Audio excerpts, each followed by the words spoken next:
श्री सद्गुरु साईनाथाय नमः।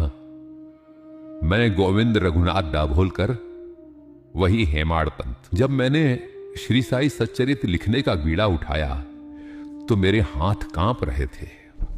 मैं सोचने लगा, श्री साई की लीलाएं तो आकाश जितनी विशाल है और मेरी बुद्धि एक छोटे से पक्षी जैसी। क्या मैं इस सागर को अपनी छोटी सी चोंच से माप पाऊंगा? मेरा मन शंकाओं से भरा था कि क्या मैं ये महान कार्य कर पाऊंगा। तब मेरे मित्र श्यामा यानी माधवराव के जरिए बाबा ने मुझे एक संदेश भेजा जिसने मेरा जीवन बदल दिया। बाबा ने कहा, तुझे चिंता करने की क्या जरूरत है? तू तो केवल एक निमित्त मात्र है। मैं अपनी कथा स्वयं ही लिखूंगा। जो भक्त मेरी कथाओं का कीर्तन करेगा, मैं उसे अनंत सुख और समाधान दूंगा। बाबा ने वादा किया कि जैसे ही मेरा अहंकार मिट जाएगा वे मेरी कलम थाम लेंगे। उस दिन मैंने जाना कि यह ग्रंथ मैंने नहीं, स्वयं श्री साई ने लिखा है। बाबा की लीलाएं कितनी विचित्र थीं, ये मुझे रोहिला की घटना से समझ आया। एक बार शिरडी में एक रोहिला पठान आया। वो दिन रात मस्जिद में जोर जोर से कलमे पढ़ता और चिल्लाता था। गांव वाले परेशान हो गए। न दिन में चैन न रात में नींद।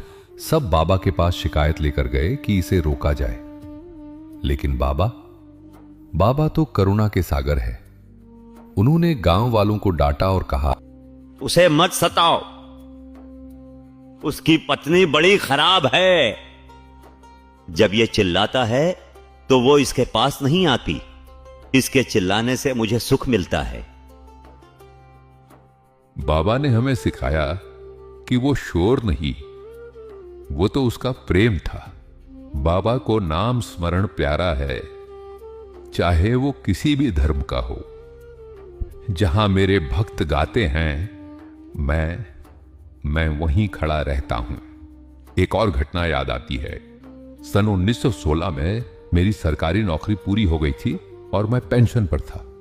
गुरु पूर्णिमा के दिन मेरे मित्र अन्ना चिंचणीकर ने बाबा से मेरी सिफारिश की।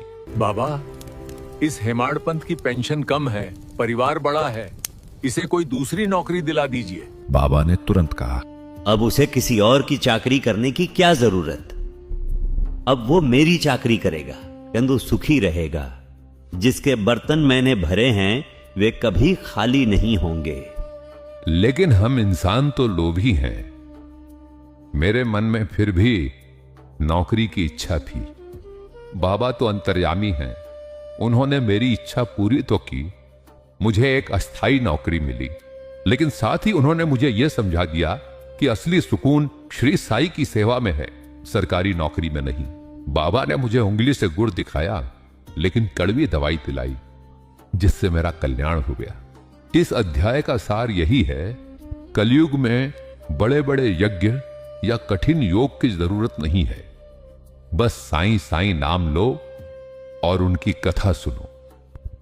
बाबा कहते हैं, जो मेरी कथा आदर से सुनेगा उसके रोग मिट जाएंगे और अंत में उसे मोक्ष मिलेगा।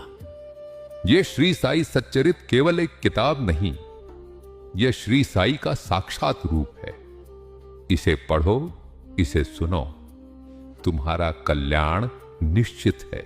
श्री सद्गुरु साईनाथार्पणमस्तु। शुभम भवतु।